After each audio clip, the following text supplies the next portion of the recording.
오늘을 살아가는 묵상 시간입니다. 오늘 본문 말씀 이사야서 14장 18절과 19절입니다. 열방의 왕들은 모두 각각 자기 집에서 영광 중에 작업만은 오직 너는 자기 무덤에서 내어 쫓겼으니 가증한 나무 가지 같고 칼에 찔려 돌구덩이에 빠진 죽음에 둘러싸여 있으니 밟힌 시체와 같도다.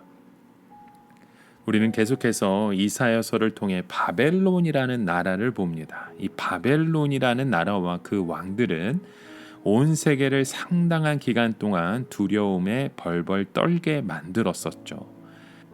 이 세상에는 아무도 감히 바벨론 왕을 상대할 자가 없었습니다. 왜냐하면 악하고 머리 좋은 사람에게 절대 권력과 기회가 주어졌기 때문이죠.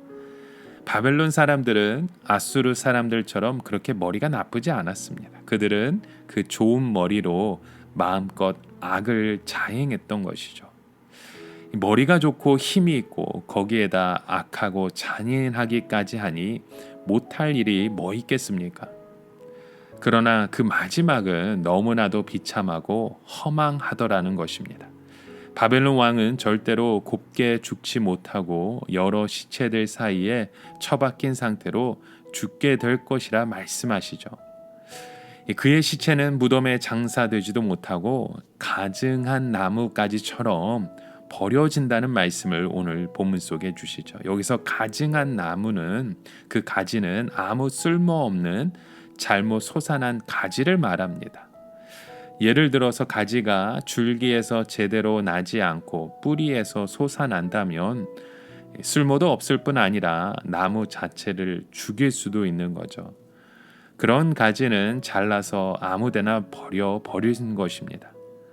한때 온 세계를 벌집처럼 쑤셔놓고 세상을 진동하게 만든 바벨론 나라나 그 왕들의 최후의 순간은 너무나도 순식간에 몰락해서 허무하게 죽어 버리게 된다는 말씀입니다. 이런 무력한 인간이 그렇게 교만했으며 전 세계를 진동하게 만들었으나 믿어지지 않을 정도로 비참하게 죽음을 맞이하게 되었다는 것이죠.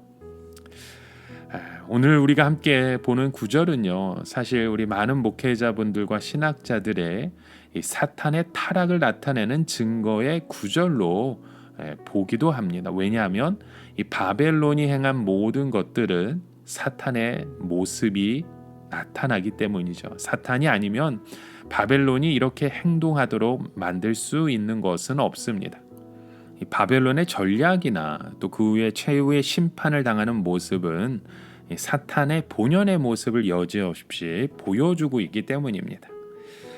우리는 사탄이나 천사에 대하여 모든 것을 잘 알지 못합니다. 그런데 성경은 분명히 사탄이 있으며 인간의 타락이 있기 전에 사탄의 타락이 있었다고 말합니다. 원래 사탄은 천사장으로 천사들 중에서 가장 존귀한 자였지만 하나님과 같아지려 했기 때문에 타락하게 되었다 말하죠.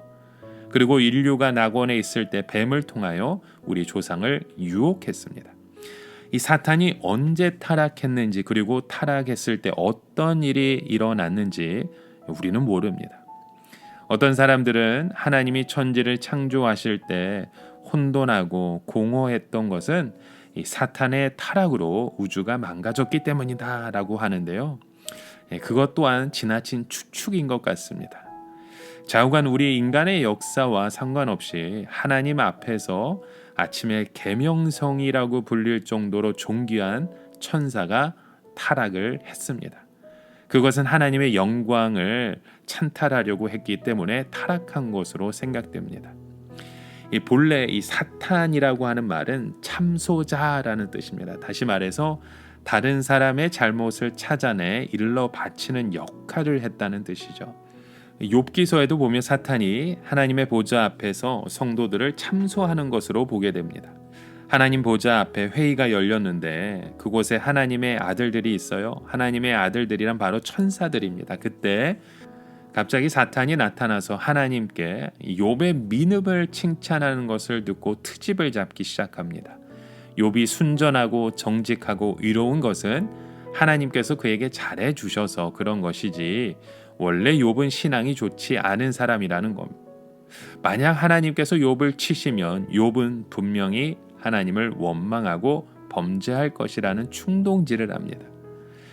그러자 하나님께서는 이 사탄의 충동에 넘어가시기라도 한 것처럼 사탄이 욥을 괴롭히는 것을 허락하십니다. 물론 욥기는 희곡과 같은 것이기 때문에 문맥 그대로 우리가 받아들여서는 안 됩니다. 비록 욥이라고 하는 사람이 실제 인물이며 그에게 일어난 사건들이 사실이지만 욥기는 우리의 이해를 돕고 감동을 주기 위해 문학적으로 표현되어 있음을 여러분 먼저 기억해야 됩니다. 그러면 사탄이 하는 일이 무엇입니까? 어떻게 해서든지 하나님 백성의 도덕성을 트집 잡아서 하나님 앞에서 인정받지 못하게 하는 거죠. 물론 사탄의 이런 계략은 성공하지 못합니다. 아무리 사탄이 욥을 쳐도 욥은 입으로 하나님을 원망하지 않았기 때문에 그 대신 욥의 신앙은 훨씬 더 성숙하고 의로워집니다. 고난을 당하기 전에는 범죄하지 않으려고 애를 쓰는 수준의 신앙이었는데 고난을 통하여 더욱더 하나님을 이해하게 되고 넉넉한 신앙의 소유자로 성숙하게 되었던 것이죠. 그 이유는 하나님께서 욥의 마음에 진리를 계시해 주셨기 때문입니다. 그는 부유하고 평안할 때보다 오히려 그가 겪었던 고통의 시간들을 통해서 더 많은 진리를 알게 된 것입니다. 이처럼 사탄은 우리를 참소하는 자입니다. 만약 우리에게 티끌만한 허물이라도 남아 있다면 우리를 참소해서 하나님 앞에 나아가지 못하게 만들 것입니다. 양심이라는 것도 우리의 무서운 참소자입니다. 마귀는 우리의 양심을 엉뚱하게 자극해서 하나님의 용서를 믿지 못하게 만듭니다. 믿지 않는 자의 양심은 더 죽여놓고 믿는 자의 양심은 지나치게 예민하게 만들어서 하나님을 모르는 자는 죄를 죄로 여기지 않게 만들고 하나님을 믿는 자는 하나님의 용서를 믿지 못하게 만드는 것이죠.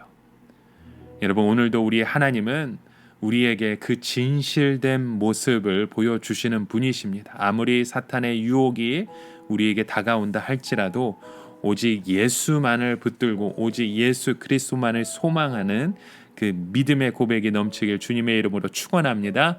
함께 기도합니다. 참 좋으신 하나님, 오늘도 그런 믿음의 고백을 가지고 주님 앞에 나아가기 원합니다. 예수 그리스도 우리의 생명 되신 주님을 의지하고 소망할 수 있는 복된 믿음의 자녀들 되게 하여 주시옵소서. 이 모든 말씀 살아 역사하신 예수 그리스도의 이름으로 기도합니다. 아멘.